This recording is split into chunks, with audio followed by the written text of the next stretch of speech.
অক্টোবরে হচ্ছে আওয়ামী লীগের ২১তম জাতীয় সম্মেলন। জাতীয় নির্বাচনের পরপরই গুঞ্জন উঠেছিল মার্চে হচ্ছে আওয়ামী লীগের জাতীয় সম্মেলন। এরই প্রেক্ষিতে আওয়ামী লীগের সাধারণ সম্পাদক ওবায়দুল কাদের দলীয় সভাপতির ধানমন্ডিস্থ রাজনৈতিক কার্যালয়ের ২১তম জাতীয় সম্মেলনের সময়সীমা জানান।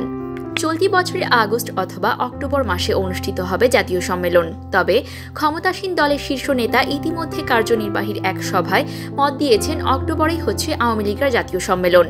নাম প্রকাশে অনিচ্ছুক আওয়ামী লীগের কার্যনির্বাহী কমিটির অন্যতম সদস্য প্রতিবেদকের কাছে নিশ্চিত করেছেন চলতি বছরের অক্টোবর মাসেই আওয়ামী লীগের জাতীয় সম্মেলন অনুষ্ঠিত হবে। দলীয় সূত্র থেকে নিশ্চিত হওয়া গেছে দলেও নতুন মন্ত্রী পরিষদের ন্যায় চমক আসতে যাচ্ছে।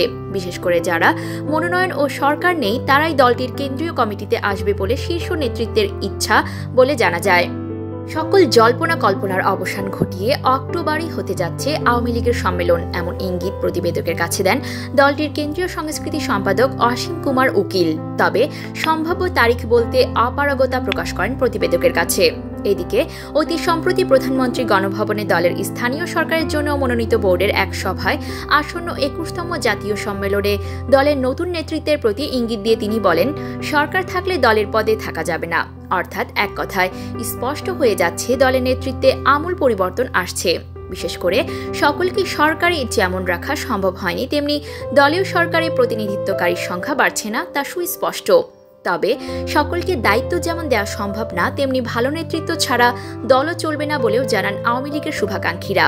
এক্ষেত্রে তাদের আকাঙ্ক্ষা তরুণ নেতৃত্বের মাঝে যারা অধিকতর জনপ্রিয় তাদের কাছেই দলের দায়িত্ব দেবেন আওয়ামী লীগ সভাপতি ও প্রধানমন্ত্রী শেখ হাসিনা।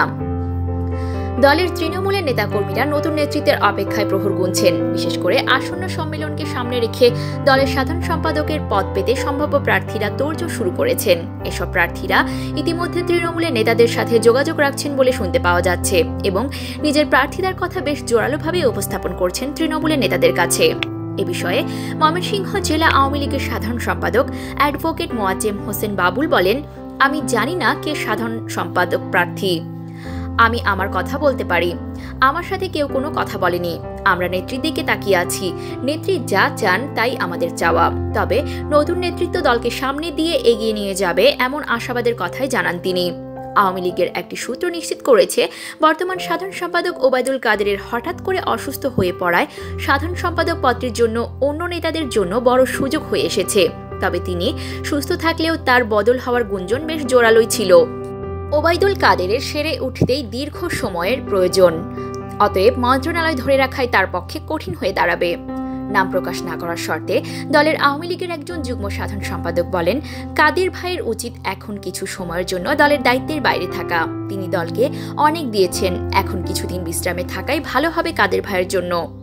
সাধারণ সম্পাদক পেতে যে কয়েকজনের নাম জোরালোভাবে শোনা যাচ্ছে তাদের মধ্যে অন্যতম হল প্রেসিডিয়াম সদস্য কৃষিমন্ত্রী ডক্টর আব্দুর রাজ্জাক, যুগ্ম সাধারণ সম্পাদক মাহবুবুল হক আলম হানিফ, আব্দুর রহমান ও জাহাঙ্গীর কবির নানক এবং সাংগঠনিক সম্পাদক AFM বাহাউদ্দিন নাসিম ও BM মোজাম্মেল হক। বাহাউদ্দিন নাসিম বলেন, আওয়ামী লীগ একটি ঐতিহ্যবাহী দল। এই দলের সাধারণ সম্পাদক প্রার্থী সম্ভাব্য বলতে কিছু নেই।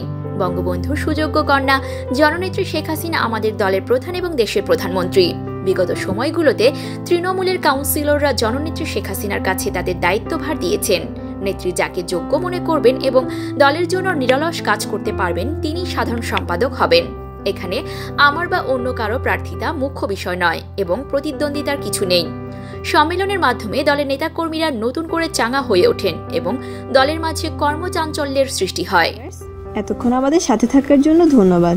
ভিডিওটি ভালো লাগলে অবশ্যই লাইক, কমেন্ট, শেয়ার করবেন।